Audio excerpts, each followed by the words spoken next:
नमस्कार, मैं जूली तिवारी। हर समय आपके साथ न्यूज में आप सभी का स्वागत है। तो चलिए नजर डालते हैं आज के कुछ मुख्य समाचारों पर। कल सेना भवन में उद्धव ठाकरे जी की महत्वपूर्ण प्रेस कॉन्फ्रेंस। कल सेना भवन में उद्धव ठाकरे जी की एक महत्वपूर्ण प्रेस कॉन्फ्रेंस आयोजित की गई। इस पीसी में उन्होंने कई अहम मुद्दों पर बात की और जनता को महत्वपूर्ण संदेश दिए।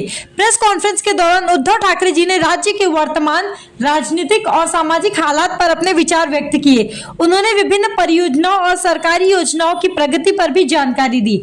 उद्धव ठाकरे जी ने अपने संबोधन में राज्य की जनता से सहयोग की अपील की और कहा कि सभी को मिलकर राज्य के विकास में योगदान देना चाहिए। उन्होंने कई योजनाओं का उल्लेख किया जो राज्य के विभिन्न हिस्सों में चल रही है और उनके सफल कार्यान्वयन पर जोर दिया।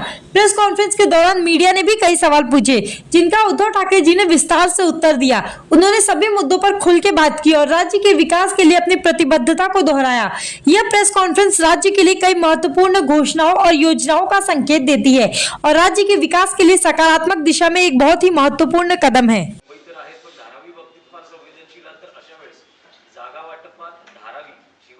या सगळ्या विषयावरती मी पुढच्या आठवड्यात बोलेन। मला असं वाटतं आजचा हा विषय महत्त्वाचा आहे, त्याच्यामुळे बोलो।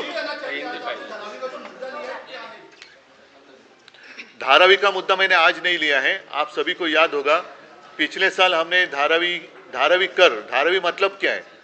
धारावी सिर्फ नाम नहीं है, धारावी में रहने वाले जितने सारे लोग हैं उनके लिए हमने एक मोर्चा भी निकाला था और उस वक्त भी जो हमारी मांग थी आज भी वही है कि हर एक धारावीकर जो है उनको वहीं पर जहां वो रह रहे हैं वहां कम से कम 500 स्क्वायर फुट का घर मिलना ही चाहिए। और साथ ही साथ धारावी एक ऐसी झुग्गी झोपड़ी है, झोपड़पट्टी है कि शायद उसको हम कहें इंडस्ट्रियल स्लम।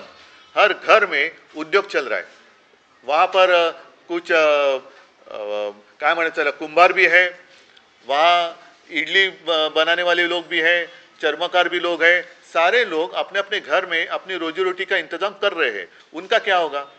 और उस वक्त जो हमने मोर्चा निकाला था उसका मूल जो विषय था वो यही था कि धारावी में पता नहीं किसने कब गिना और टीडीआर जो निकाला है एफएसआर, उसमें टीडीआर निकालकर पूरे मुंबई शहर में उसका इस्तेमाल अदानी कर सकते हैं। ये कौन सा न्याय है?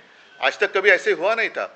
और अगर धारावी की अगर हम बात करें तो टेंडर में लिखा हुआ है 590 एकड़, उसमें 300 एकड़ जो है वो हाउसिंग के लिए है, बाकी माहिम नेचर पार्क है, टाटा के भी कुछ काम चल रहे हैं, पावर स्टेशन है, तो वो छोड़कर 300 एकड़ की बात है और वो टेंडर में है। अब इतने दिनों के बाद अचानक मैंने पेपर में सुना, पढ़ा, टीवी पर देखा, सुना अदानी जी को और मुंबई में 540 एकड़ की जरूरत है, मतलब 1000 एकड़ जमीन चाहिए। क्यों चाहिए? और वो भी जमीन जहां पर मुंबई के बाकी सारे प्रोजेक्ट आ रहे हैं, खास कर दहीसर का टोल नाका है, मुलुंड का है, कुछ सॉल्ट पैन है, कुर्ला की मदर डेयरी है, सब अदानी की जेब में।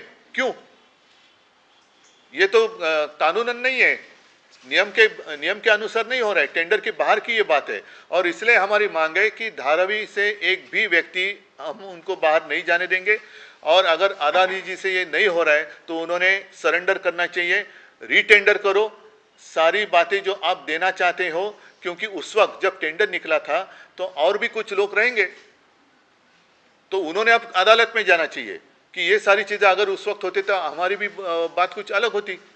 और फिर से टेंडर निकालो, ग्लोबल टेंडर निकालो और उसमें ट्रांसपेरेंसी रखो, आने दो सबके सामने टेंडर, आने दो सबके सामने, जो आप उनको देना चाहते दे दो और टेंडर से दोबारा बुलाओ और जो भी काम करने के लिए सक्षम व्यक्ति होगा उनको ही दे दो। अदरवाइज जो अभी नाटक जो चल रहा है लाडली बहना लाडली, ये वैसे लाडला दोस्त लाडला कॉन्ट्रैक्टर ये नहीं चलने देंगे हम, और मुंबई की बर्बादी हम नहीं होने देंगे। सर, मुंबई को अडानी सिटी बनाने की तैयारी चल रही है, किन ग्राउंड्स को लेकर आपको ऐसा लगता है कि वहाँ जहाँ बीकेसी है, मनमोहन जी की सरकार थी तो वो गिफ्ट सिटी वहाँ आने वाली थी जिसका हमने स्वागत किया था।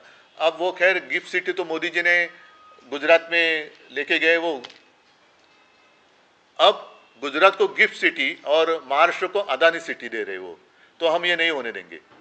मुंबई की जो पहचान है वो मुंबई ही रहेगी, उसको हम अदानी सिटी में बदलने नहीं देंगे। और इसके लिए आंदोलन की जरूरत नहीं, सारे मुंबई के इकट्ठे होते तो ऐसी बात हो जाएगी।